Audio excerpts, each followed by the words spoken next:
Hey everybody, it's Dean Jackson. Welcome to the More Cheese Less Whiskers podcast here from our world headquarters studios in Winter Haven, Florida. And we're going international today. We have with us a gentleman from Ireland, Paul Whately. And Paul is an accountant in Ireland. And I can't wait to see what kind of evil schemes we're going to hatch today. Welcome aboard, Paul. Thank you, Dean. From the future, as you said. You're Exactly. I'm nearly finished my day at this stage. perfect. Was it a good day? It was busy. Okay. Well, what is the Paul Whately story and where are we going to jump off today? I'm super excited to kind of see what Well, I we can suppose hatch. the history of it is my dad set up the firm in the 80s and built it up from nothing. And there's 9 of us working in the place at the minute. He's still working here. He's still 75 now next week and he's still working away. And we have a lot of, generally with accountants, we have a lot of recurring income. Don't change accountants very often. But the problem with that is then you don't get people moving very often. Getting them moving is the hard thing. We have clients 20, 30 years. Oh, that's great. You get the next generation, which is a good thing and a bad thing, because then you find because it's recurring, you don't work as hard to get new people. So what's finding the new business can be challenging as well. Even at that, you will find some people, even if they're accountants, they're not happy. They think it's more hassle than it's worth to move to this. Right. So what's your main, and that's often, a thing, you guys, your dad has the younger generation coming in with new ideas, perhaps, and new ways to want to keep advancing the business and keep it going. What kind of things do you do in your before unit to bring in new people? Is that what you're mainly wanting to kind of focus on? Yes, because as you say, it's the invisible prospects. That's the hard problem is finding those invisible prospects and getting them to knock on the door or showing us the door. We do a lot of digital marketing, and it kind of gets a good bit of traction. We have a firm who looks after that, and a lot of it would be referrals. Generally, our business would be referrals. A lot of professionals. The business is referrals. So two great things we can talk about. Certainly the referral strategies. If we look at your after unit, that's what we call it, as it sounds like the majority of your business is, you're starting in January with already a big bunch of clients on the books that are there for next year. So do you know or have a measurement that you use to see what percentage of your business is legacy business and what is new business that you bring in? Do you make that distinction? We wouldn't look at it. We'd know. We'd have a good idea if we did look at it. But the majority, I would say 90% of our business, or we would say 80% of our business is recurring. So we had it last year, we had it the year before. Okay. You might pick a few new clients, up one big one, and it'll affect the income. So generally, it's a compliance stuff. Everyone needs it every year. And then you're going to tax planning, then you're going to inheritance tax planning, the general advice. So it kind of branches out. Some clients, one year you could do really well out of them, and next year they just don't have as much. But you would still have the compliance. Right. So of the referrals that you get, so part of your after unit would be maintaining the business that you have, keeping those clients. And you said yourself, they don't leave once they're in. It's kind of a hassle to leave. So they stick with you for the long term. We try to provide a good service so they don't want to leave, and it's still referrals. Yes. But we don't ask for referrals as much as we probably should. I was going to ask, so how much of one of the things, the metrics that we use is what we call a return on relationship. And that is really about how many new people are introduced from the existing clients. So if you say, how many clients would you have on your roster? Like 350 maybe. 350. So you've got 350 people. And what the measurement that we use for the health of the after unit is to say how much referral business do you get from those 350 people? How many new people do they bring in the course of a year? And do you track referrals like that? Like to say this We was we track them if they come in. They wouldn't come in enough that it wouldn't be high enough that we would be need. okay. To, And so is it when they're coming in, are you doing anything to orchestrate it? Or is it just that because you're doing a great job that it just happens that people call you up and said, hey, I heard great things about you from, my friend's company. He said you run there. exactly. Okay. So I think there's a neat opportunity then for you in that to orchestrate referrals just by paying attention to what potential conversations people are going to be in. Do you do primarily commercial accounting or consumer accounting, like all of it? Everything, all of it. Okay. So And so we wouldn't have with as you say your target market. We wouldn't have. We'd have niches we'd work in, but so not purely niche. it sounds like what happens is that you are being selected. And I always make this distinction that our profit activator number one is select a single target market. And what it sounds like is happening is that you've been in business for quite some time. You work with a variety of people. You happen to work in all different niches, not through choice or deliberate action, but you've been selected by people who happen to be in that niche and you've adapted. And now you've got, a few or a handful of them that are in that same category. So yes, we've got experience with Exactly. funeral homes or whatever the niche is. Okay. Um, and do you have a sense if we were to lay out all of your clients, what are the biggest categories or niches how would it break down if you were to kind of categorize them? And the thing is, you have your maybe top 10 clients who are all different niches, different business areas, and they're nearly your 80% of your income. Right. And that would You be, know, and but they would be commercial clients? big large companies, and then you get into the next 20, and we'd have pharmacists, we'd have a few pharmacies on board, we'd have a few. So don't go into. You wouldn't have any more than 3 or 4 of a particular area. Okay. Perfect. You know, And do you have a favorite? Like if you said, boy, because now part of going into the before unit like this, I know I don't even talk about your during unit because I know you've been doing it for so long. You've got the competency to be able to, anybody that comes through the door, you can, straighten them up. You can do whatever yeah, you need to do. So it's not that you need to learn new capabilities. You've got all the capabilities to do it, it sounds like.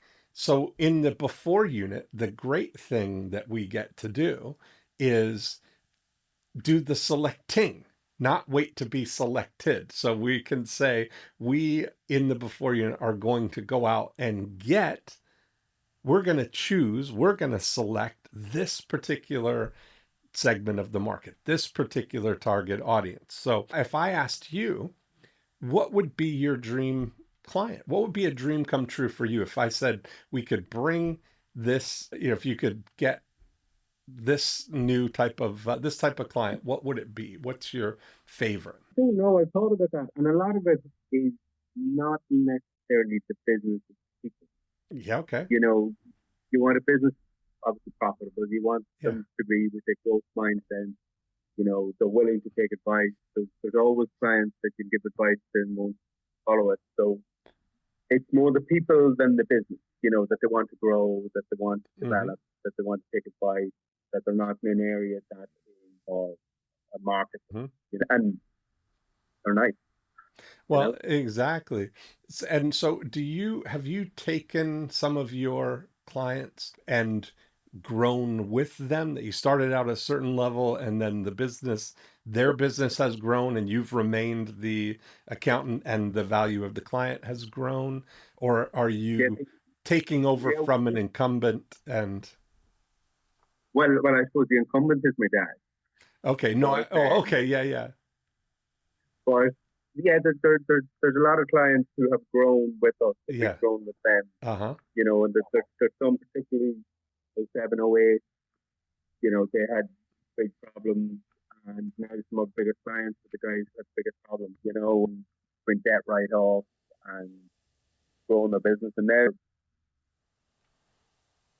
quite a lot, which is a lot to do. And you find that the more you're involved, the more they grow. So they're getting advice from the time. And then what would be do you do individual accounting as well? Like just for, Yeah. We have our corporate business end, and then we'd have our payroll, and we'd have our income tax for individuals, and then we'd have maybe tax planning for people who are looking at their wills, looking at different um, children, how to plan for that. mm-hmm. So we're kind of like a GP. We cover all areas Right, until it gets really technical, and then you send them on to a consultant, tax right. consultant, or tax advisor. Yeah, Similar to a problem with you. yeah, You send you on to a specialist yeah. when he doesn't. Yeah, I get it. So part of the thing, so there really is like the world's your oyster. I mean, you could really open up to And that's anything. the problem is selecting a target market is Yeah, because everyone it could be part of the target market. right. So can I share a couple of ideas with you and maybe see how they resonate and let's see where we go. This kind of reminds me, you're in a situation that reminds me of a commercial photographer that had the opportunity. They can serve anybody. They've got all the cameras, all the studio, everything like that. And whatever comes through the door, they're able to help. But these guys started out and they chose a market of people who have products that come in bottles. And they created a website called WeShootBottles.com, and they're in the UK actually. It's a great thing, but Yeah, that's the most. most commercial photographers are like most accountancies, that they do all the general accounting, they can do business and individual and estate planning and tax planning and all that stuff. But there's something comforting about knowing that a business is specifically suited for my particular need, because I'm only one thing, right? If I'm thinking about it, I'm only an entrepreneur, and I would love to, my accountant works with entrepreneurs, and that's so there's a comfort in that, right? So when I think about what would be the equivalent of how you could select one single target market at a time, not limiting yourself forever to this, but the joy of the before unit is that we can do new things, because for each of these target audiences, we're going to have a way to compel them to raise their hand, to educate and motivate them so that when we make an offer, that they're willing to come in and be served by your firm. And so I look at the individual, types of businesses, that there's an opportunity to create what appears to be, or a division of your firm that is specialist in this particular business. I remember seeing this happen in the 80s in Toronto. There was an accountant who specialized in tax and accounting for real estate agents. And they were a commercial accountant, but this particular accountant in the firm, his focus was realtors, and he had a whole system for managing high volume of real estate agents, because He knew that they're all in Ontario. They're all subject to the same rules, the same deductions, the same, the P&Ls are yeah. all very similar, right? So when there's a big economy of scale of looking at managing. And the thing when you get to that level, you actually can advise better Yes. because if someone is off track,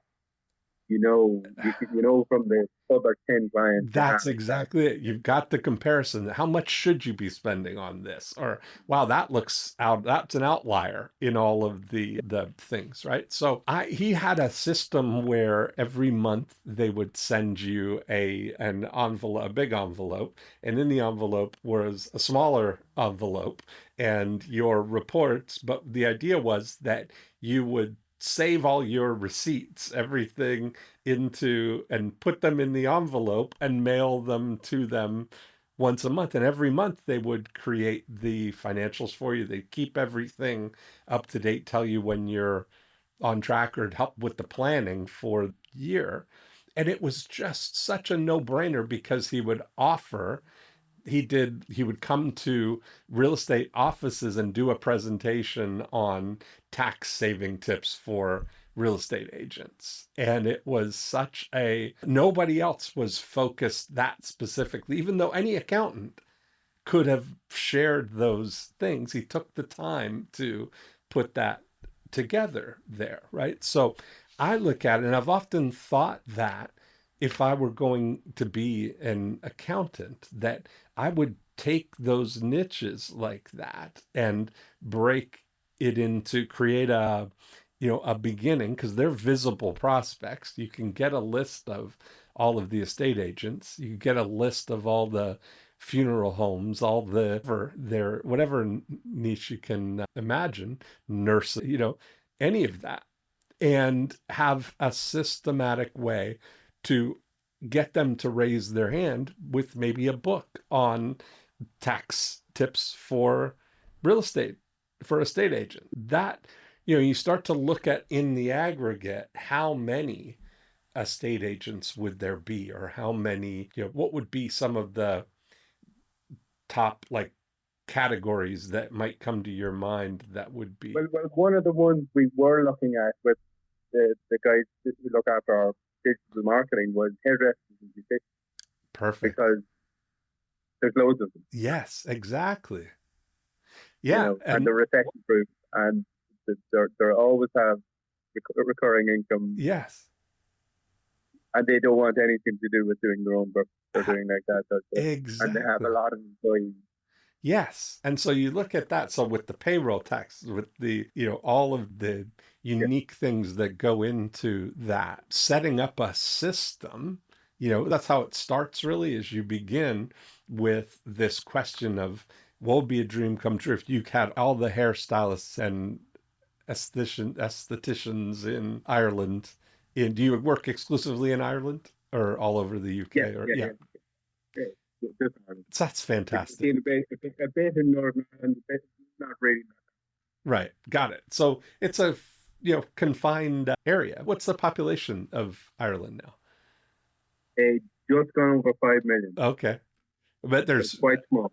yeah. Well, there's more Irish abroad than there is in Ireland, There is. right? Yeah. So that's amazing. So there's kind of a great opportunity to, segment to that list. Now the Yeah. question becomes, once you've identified that that would be a really good thing, is the question then becomes, what would be a dream come true for them? What would be a dream come true for the hairstylists, for the beauty salons, in that thing, what would make them feel like, wow, this is the place for me? But I think a lot of it is to do with building on that expertise, but you need to get over the hump. So you need to, with the 5 to 10 of them, become an expert. Or maybe you don't, you need 2 to 3 and you sell yourself as that expert. And I don't mean sell yourself, but No, but I you mean, just, you certainly can just, do you have any of those clients now? we have one or two, yeah. Yeah, so that's the basis. I mean, you've got the thing and you start to think, well, what would be a dream come true for them.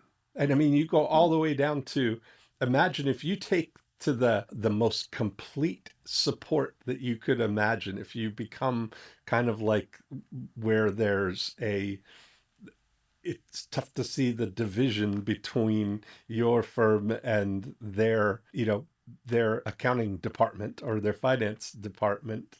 They would probably be, because they typically are on the creative side more than on the business side. Most of them started out as just wanting, they start out as hairstylists, they want to open up their own salon, and then all of a sudden they're thrust into having to now be a business owner, which is the only way to Yeah. scale from being a self-employed hairstylist. So with all the accounting for the salon, plus the opportunity to do the accounting for the employees, there's probably a huge, really high volume type of opportunity there for you.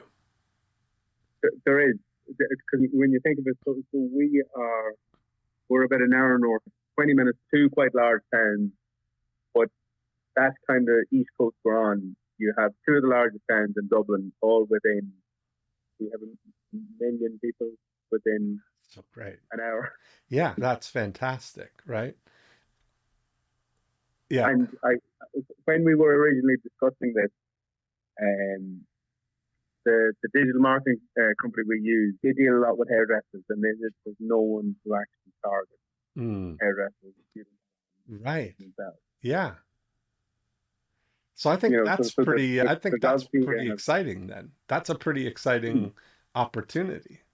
And now, so then the thing becomes, now you can identify them. You can get a list of them. You can point right to them. There's one. They're not invisible prospects. They're visible because you can identify them. And that's, different than their clients are invisible prospects, because you can't tell who wants to get their hair colored or get a keratin treatment or whatever they're interested in. But you can identify where the things are. They all have to file taxes. They have to use a service like yours or do it themselves. And most of them are not going to do it themselves at that level. So now it becomes, how could you get in front of those people? I wonder, how many do you think there are in the local area? In that 1 hour radius? Do you still have it so that they come to you, or is it all cloud based? And so you could do all of Ireland, but it right. But you wonder how many there are. But if you look at, we said the town we're in, there's probably about 6,000 people in the town, and there might be 3 or 4. It's quite busy. You scale that up, there's probably 20 or 30 in every large town. Yeah. And maybe more even. Yeah. So when you look at it, I was just telling Juan, our producer here, I just listened to a podcast, How It's Built, or How I Built This podcast with Guy Raz, where he interviews founders of companies and they tell the story. And he has big name companies. But this particular episode, he had Miles Copeland, who was the manager of the Police. And his brother, Stuart Copeland, was the drummer of the Police. But he was telling the stories of how his career, like going all the way back. And he started a magazine in the UK called Student Event Magazine or Student Event Calendar or something like that, because his thought process was, one of the jobs of being a manager is to let people know that your band exists, right? You've got to get the word out that people have to know that there's such a thing as the Police or whatever bands he was working with. And what he realized on further examination was that there's really only between 200 or 300 people who are the most important people that need to know your band exists. And those are the people who book acts in clubs and events, right? So he thought, what if I started a magazine? So he started a magazine that was only distributed to those 200 to 300 people, but it looked like a magazine that was a normal magazine, and he only distributed it to those 200 to 300 people. And within the Brilliant. pages of the magazine, it was all like data on student events and calendar and all that stuff. But then he would have articles written, glowing reviews of the bands that he managed. So now they're seeing these things, they're seeing these glowing art reviews about bands that they could possibly book. And he was able to get his bands do it. And being in that booking, business, he would book a band that he said in those days the punk bands were very unreliable. And often they would, the big name bands, the Sex Pistols would get booked in a club and they would call the day of and tell him, oh, we can't make it. We can't get the van to work or something. And he would call his brother, Stuart, and say, can you guys do an event in Birmingham today? And they go, yeah. And he'd pile in the van and go play in Birmingham. So they became a fill-in, for a lot of these things. But that idea of creating content, it was really, one of the originators of kind of content marketing in a way.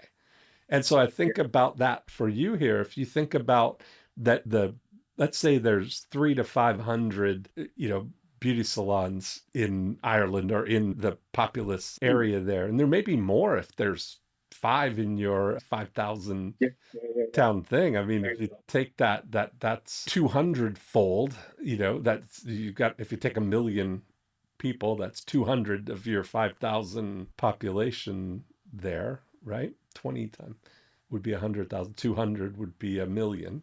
So 200 times three or five is 600 to 1,000. There might be 1,000 hairstylists, hair salons in that million population there. So that really becomes your visible target audience. What's the lifetime value or the annual value of a new client like that for you? It depends. As I suppose the annual, depending on what we're doing, you'd be probably talking between 2,000 to 4,000 euros Okay. a year. Yeah. And I generally go on the lifetime value of 10 years and So it more. could be And I generally yeah, just you're looking say, at a 20 to $40 million potential pool, right? And yeah, that's how I always look at these things is I look at what would be the total yield of the market. If you say there's 1,000 and that's $2,000 a year minimum on the thing, that would be $2 million a year just in accounting fees that are being paid by hair salons right now. They're already paying it to somebody, right? yeah, That's a neat thing. Up to four, so $2 to $4 million in just that division. And this, you may have heard me talk about this idea from Procter and Gamble of segmenting the market like that. And job number one is plan to dominate. So you go into it and saying, well, we're not just going to dabble in this. We're not just going to, hey, maybe we'll put out some things and hopefully get some hairstylists or hair salons. What if we plan to dominate that category? What would that look like? And that gives you, when you look at a 10-year lifetime value, if you've got a, 20 to $40 million opportunity there over the next 10 years, it makes you feel a little bit safer in making an investment in that group, right? If you take the things. What's the direct mail situation in Ireland?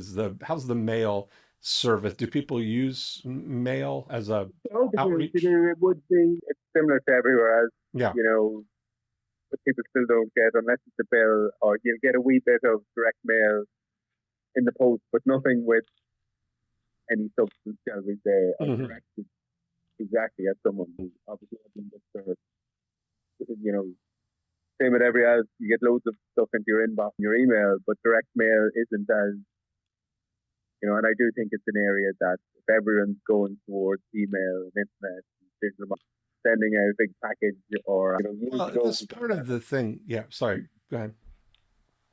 Years ago, there was a guy who was dealing with sent a report, but sent like a Kit Kat with it. Something very simple. And Hmm. just have a cup of tea while while you're Right, reading this. exactly. Yeah, yeah.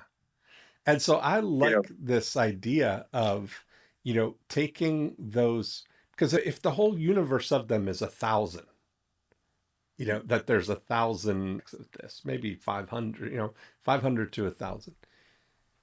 If that's the whole universe, when you're doing digital marketing, you've got to weed from the million people hoping to break through all of that noise to get in front of the 1,000. Whereas if you know who those 1,000 are, you can go directly to them with no distraction, right? Go right to them. yeah, And you can start with 100 of them, and I don't know, 20. yeah, whatever it is, that's exactly right. You can start out to test your hypothesis of what is attractive to those people. And it wouldn't take very much to make something compelling for them.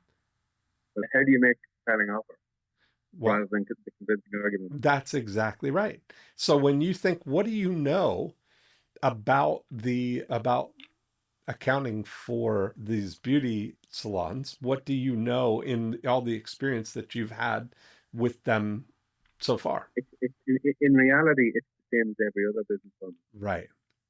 There's no. It's kind of like that chicken soup to the soul. Yes. There is no. You know the way the chicken soup to the soul, and Yeah. then chicken soup to the no, chicken Yes. soup to It's the the same. business It's the owner. We Shoot bottles. It's the We Yeah, Shoot yeah, bottles and their sister company, We Shoot cans.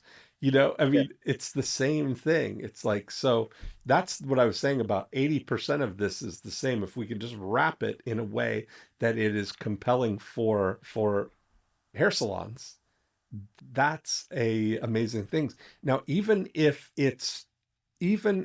there's a way to compile data that they wouldn't otherwise think of what's normal, because that's probably a question, right? Like if they think about what are my profit margins supposed to be, or what are the, I would love this idea of avoidable surprises as a thing. We did for a financial advisor, we did a book called How Much is Enough, but the headline on the postcard was three avoidable surprises that derail even the most cautious retirement plans. And so I want this idea of avoidable tax surprises, or something that would be compelling to a hair salon specifically. Are there specific things that maybe they might not realize they can deduct, or things that they might not realize are a way to structure something that could be advantageous for them? yeah, yeah. It's the same as listen, it's the same as every other business. Mm. There's always either savings they can make, or whether they could go into a company structure, or whether claiming enough, expenses. Are they claiming everything? It's standard enough stuff. I suppose it's just not written. Yeah. What are the biggest problems? Getting staff. Yes. Same problem all over the world. Yes, I love it. So this is, if you think about, and do you help with business development, or do you help with strategy and things that Yeah, help yeah, them grow the business? So yeah. you imagine, because that's in your best interest too, right? To But help. the idea is that's where the like you can do the compliance. That's fine. Anyone can do that. But Yeah. the actual value is in the advice and helping them grow. Looking at them. See them with a 10, 20 year kind of. You want them 10, 20 years. And you want to be talking to them.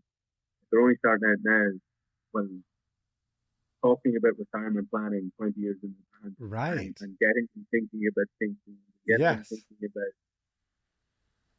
right, if they're starting at 20, they mightn't be thinking about, mortgages and stuff like that. They Uh-huh. need to be thinking about mortgages. They need to be thinking about wills. They need to be thinking about They may be thinking when they have about their kids. exit too. They may be thinking Yeah, yeah, about yeah. what are these worth? How much, what do hair salons see? One of those great things, I think there would be a huge market if there were a way to offer them the 2023 report on Irish hair salon sale prices.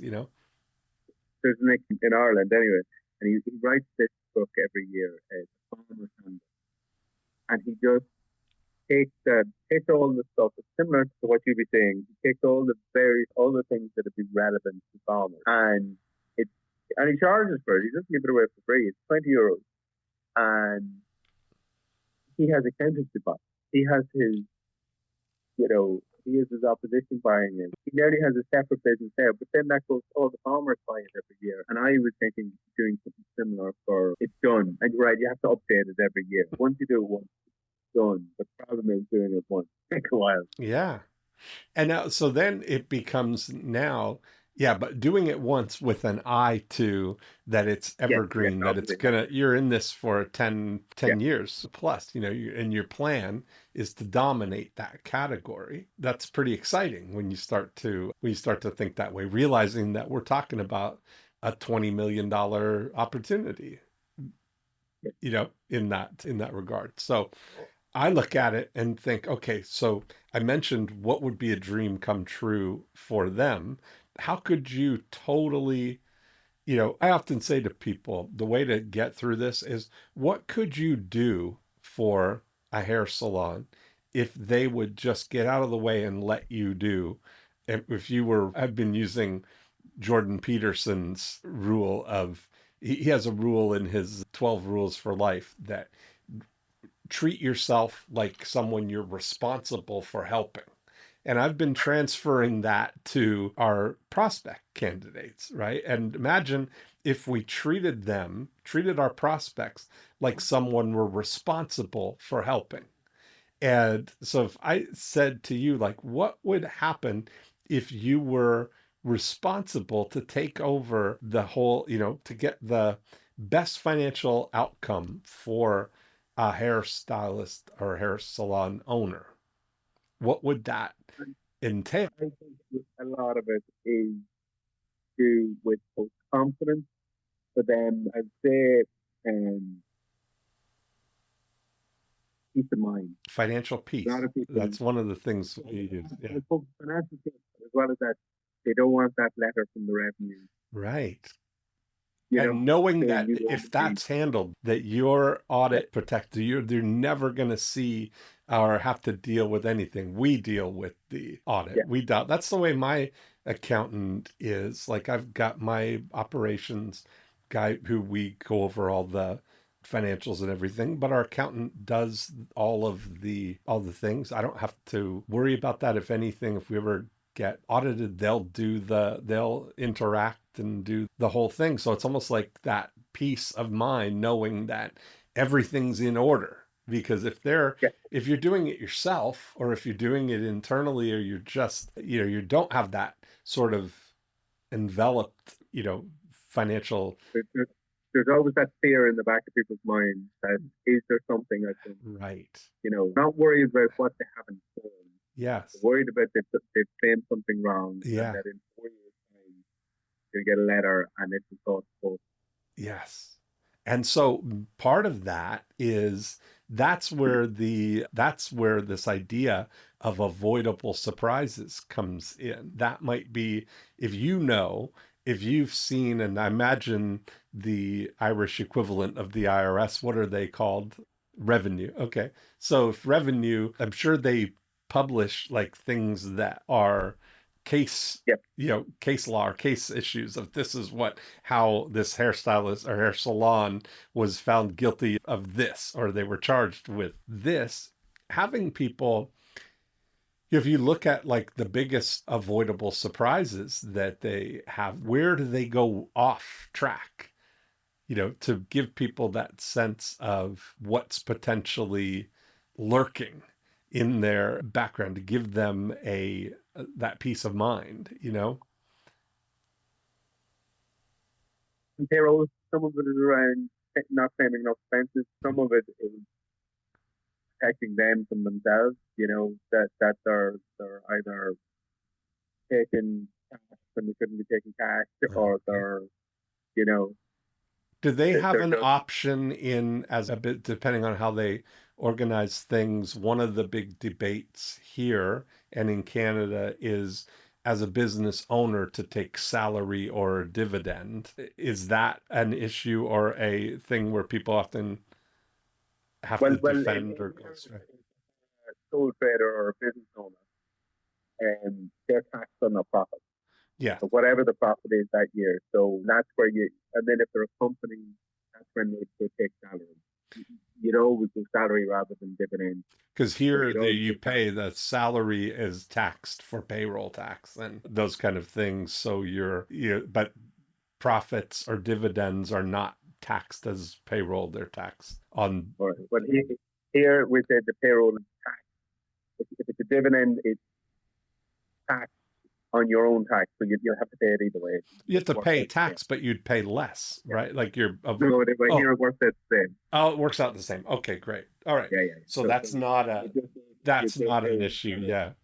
Right. But the one thing is, if someone's a sole trader, I'm going to take the 10 employees, and they're making a profit of, you know, 60,000, and they want to live on that 60,000, then there's no point going into the company's with, because they're just, whereas if they're making a profit and they only want a salary of 60,000, that's when you look at the company structure, because they're taxed on the salary, but the corporation tax rate is only 12. Got it. Okay. So that's the whole thing. So knowing this kind of things where if you're thinking about packaging up like tax tips for hair salons or avoidable surprises for, looking at what you're saying, they're more concerned about not getting caught making a mistake than looking forward to what they could be claiming on. And then I suppose the opportunity is for both. Yeah, absolutely. And that's part of, Around the people who are willing to, yes, exactly. and you want to talk to both. And so I would look at that now and think, what if you, knowing what you know, what if somebody, what if the Hairstylist Association, the Irish Hairstylers Academy, or whatever said, listen, Paul, we want to hire you to create a master class for hairstylists to make sure that they have the best possible financial outcome. And we want to do 10 modules on that will deliver by, direct mail, a correspondence course on the best things that you could know that would set them up for the best outcomes. What would be, do you have an idea of what could be some of the categories that you would focus on for them? Yeah, a lot of it would be, I suppose, the first one you'd have to do is knowing how to read profit and loss. I would say, and it's no offense, there's a lot of business owners don't know how to read a profit and loss. Right. Richard Branson talking recently, and when he was in his 50s, they were talking about, he was at a board meeting, and they were talking about growth and net profit. And he was like, is that good or bad? Yeah. And one of the directors pulled him out and said, you don't know the difference between growth and net. And he was like, no. No. And the man explained it to him. Yeah, exactly. Explained it to them with a visual. Yeah. It didn't stop him in any way. It didn't stop him, but Yeah. it didn't help him either, not knowing. Right. Yes. But he had the people behind him. You're going in, the way I look at it, people who are going into their accountant Yes. are not sure they don't know what they don't know. Right. That's exactly right. And so that's part of it, is pointing out what to know. Often I say, if I'm creating any of these 10, I always start with, we've got to have the way to educate and motivate people in there, right? Like part of where I start with Profit Activator 3 to say, what do we need to educate and motivate them about? What do we know that would be an advantage to them and that we can use to compel them to raise their hand, right? Like if you just take 1,000 of them or 100 to start and say, how many of those 100 even know that you exist right now? If they're your target audience, right? Very few of them. Unless they're the 3 or 4 that you already have, they probably don't know that you exist, right? So job one is to be in front of them in a way that lets them know that you exist, and then in a consistent way to be now getting them to raise their hand, to lean forward, to take you up on an offer that you've made that would be a free tax tip book or a free report. Each one of these 10 things that you've got could come with an offer for a planner or a PDF or a action guide or something that they could raise their hand for. That, do you think about the 10 most compelling things, that one of these things is going to be a hot button for somebody? That's the thing that's keeping them up at night, or the thing that they're confused or And concerned about.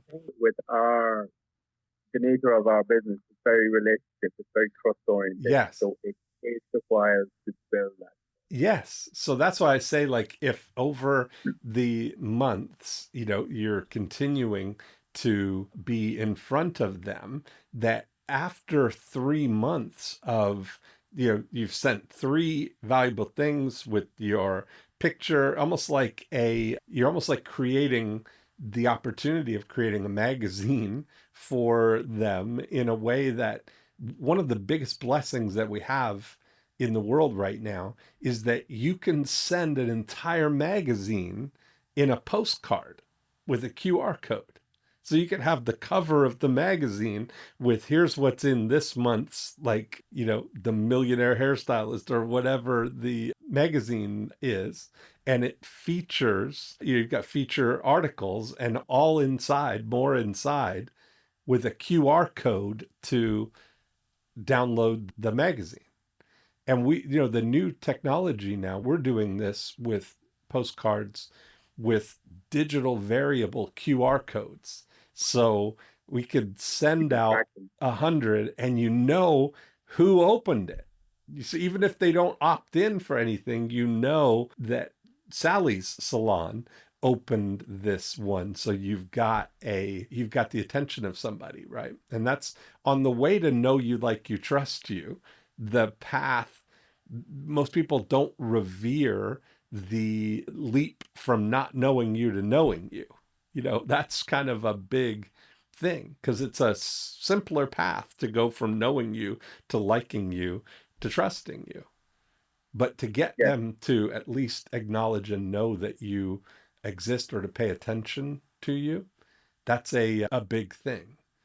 And so I think that kind of approach, where you're creating this kind of closed, isolated thing, and maybe even setting up your account, like maybe having a division of your accountancy that is specifically for that, even if it's a .com or a DBA or some, a division yes, of the bigger accountancy, which makes it feel like you're exclusively for the hair salon, hairstyling, or you could even, expand to the beauty industry or whatever. I think that's a big opportunity right there. yes. There is quite a lot of them. And would you be talking more direct mail, or would you be talking digital, or would you be both? Both. I mean, the idea would be to do direct mail to get to a digital relationship with them, where you can email them in addition to so that the flagship is going, whether they've opted in or not, by direct mail to them, right? You could even, if you do this right, turn that educational into a profit center, because there's probably other people, other businesses that would also love to get lined with hairstylists, with those Yes, businesses, right? If you start thinking about helping them, if the big thing they want to do is grow, I mean, that's probably a good opportunity. And I always think about, who else is trying to attract those people? Who else is serving that audience? I ran a painting company years ago, and we started another company called Name Droppers, where we would send college kids out in the evenings and on the weekends to do surveys in neighborhoods, seeing if anybody was doing any home improvement projects over the summer. Even though all we did was painting, we wanted to find people who were interested in doing painting jobs, but we had on the list with the clipboard, we had check boxes for, getting a new roof, new siding, new windows, landscaping, deck, fence, pool, all of these potential home improvement projects that we were able to turn our prospecting into a profit center by selling the leads for the people who wanted a new roof or wanted to get a fencing estimate or any of those things. So we turned our own lead generation into a profit center. And I think that if nobody is appointing themselves to the mayor of hairstyle world, that who can organize all of the people who are who are trying to help hairstylists and hair salons grow their business. So you think about the suppliers to those businesses, you think about printing companies or advertising firms that are trying to help them with direct mail in their own neighborhoods or advertising in their own publications or different products that they're trying to get them to carry in their salon. There's probably a lot of people, if you think about it, who are trying to build a relationship with those hairstyles. And maybe the clues are in the 3 or 4 that you already have.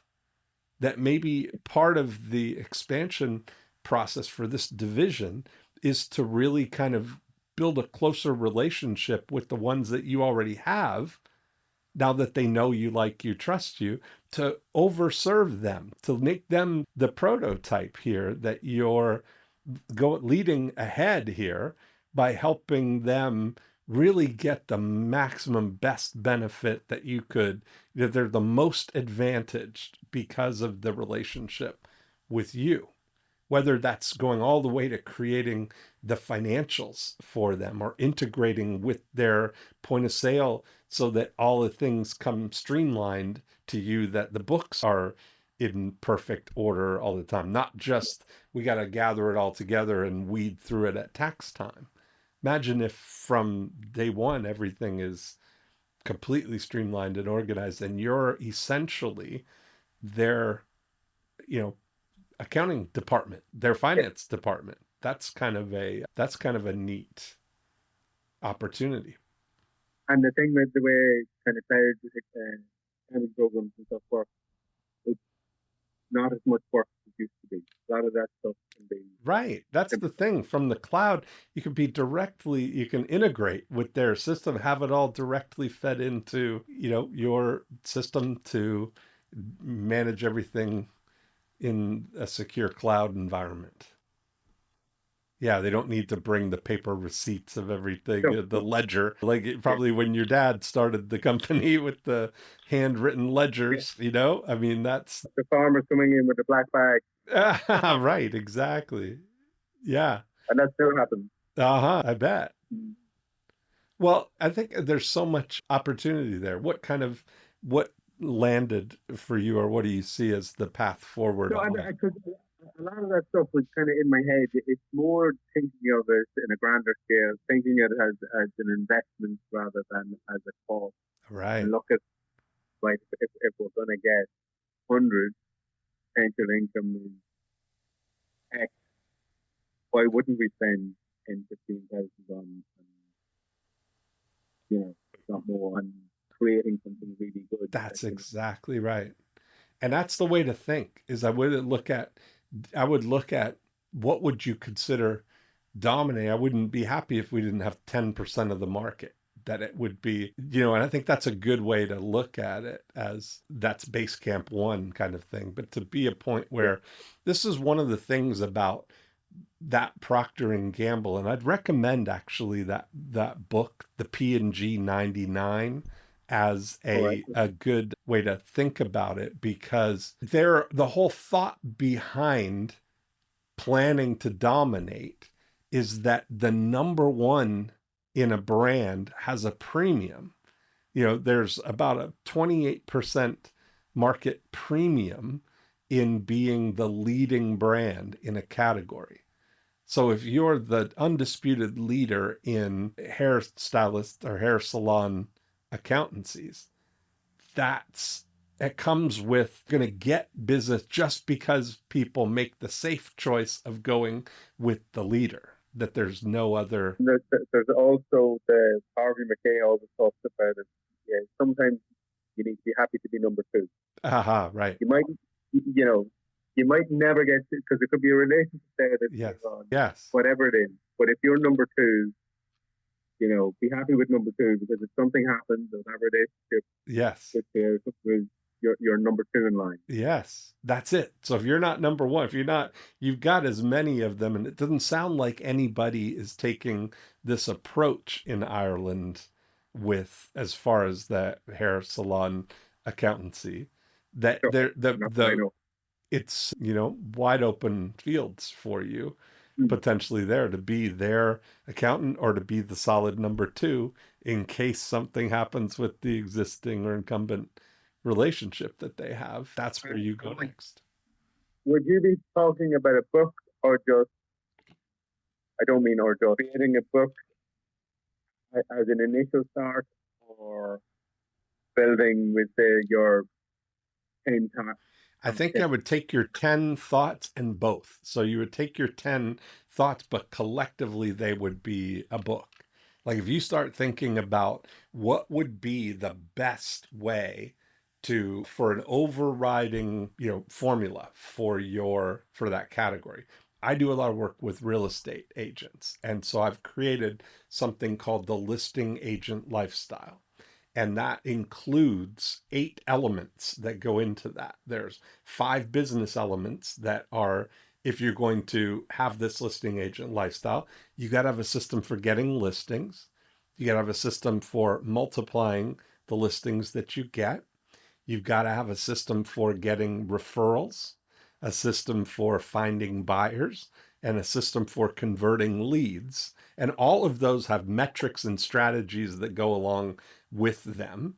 And then the 3 lifestyle elements of daily joy, abundant time, and financial peace. So those 8 collectively make up the manifesto or the overriding idea of the listing agent lifestyle.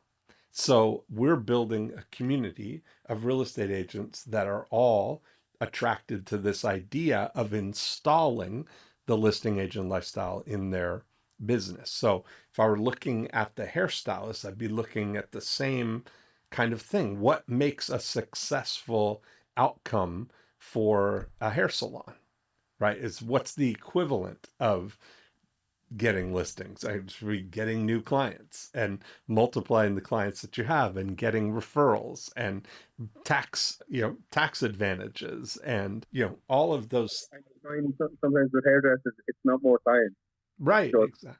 better clients. Yeah, better clients, raising prices, offering better services, exactly, additional services, that expanding the relationship, getting a share of their beauty wallet, Yeah, not just doing hair, but expanding to offer nails and do it, whatever else goes into the whole being beautiful category, right? And I think that's universal. I mean, my girlfriend owns a studio here called Amazing Brows and Lashes. And so it's in the same category, that's all that beauty span. I was just talking with her about collectively, what are the things that she doesn't do? She doesn't do hair. She doesn't do nails. They don't do, tanning. They don't, all the things that go into, your beauty, regime or yeah, category there. So there's so much opportunity to really just help them have the best possible outcome. And you being the mayor of organizing it. None of everybody else is thinking about how can I get more people to sell our shampoo or our products. It's not thinking about collectively who else is trying to increase the outcome of a hair salon. And if you appoint yourself to that position, there's no opposition. Nobody, it's up for the taking. Nobody's taken that Yeah, position. So you just start doing it. yeah. It's all very exciting. Sounds easy. Sounds very simple. Well, the roadmap is there. So I think that's the fun thing. Well, I've enjoyed this. That went fast. Thank you very much. Yeah. Has it any question or anything that was unclear that I can No, no, amplify or a lot of any? it makes perfect sense. What's your action? You No. think could be your path forward? Well, I suppose the first thing I'll be doing is, and then I suppose the first thing is start. It's probably fairly simple to build a list of all the hair salons in, 100-mile radius, Yes, absolutely. in an hour radius. Yeah, that's it. And somebody else could do that for you. You could Yeah, just assign that to somebody. Build me a list of all the hairstylists in 100-mile radius. And that could be yeah, done. That could be done tomorrow. yeah. And then it's a matter of, like, the listing agents, lifestyles. What do they want? Is it adding value, and what are they actually looking Yes. for? What's the end goal they're looking Yeah, for? You can help them. It's like Zig Ziglar. If you help enough people get what they want, you'll get what you want. that's exactly right. It's all very exciting. Well, I can't wait to see it all unfold. Thank you very much.